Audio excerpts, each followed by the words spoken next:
Panoorin natin tong video ng isang pamilya mga kaidol na nabutan sila ng baha tapos naanod pa sila.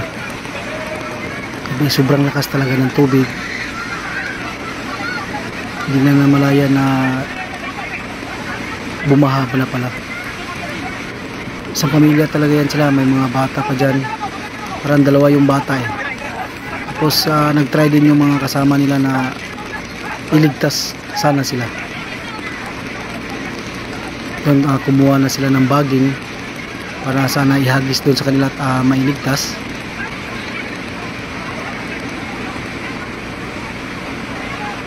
Pero wala, sobrang lakas talaga ng tubig. Kahit anong gawin nila, hindi talaga nila kinakaya. Ayun o, may bata pa. Hanggang dyan panoorin nyo dyan mga idol yung pagkatangay nila sa tubig. Yun, sabay-sabay talaga sila. Hindi talaga nila kinaya yung lakas ng tubig at yung tubig is palalim na ng palalim.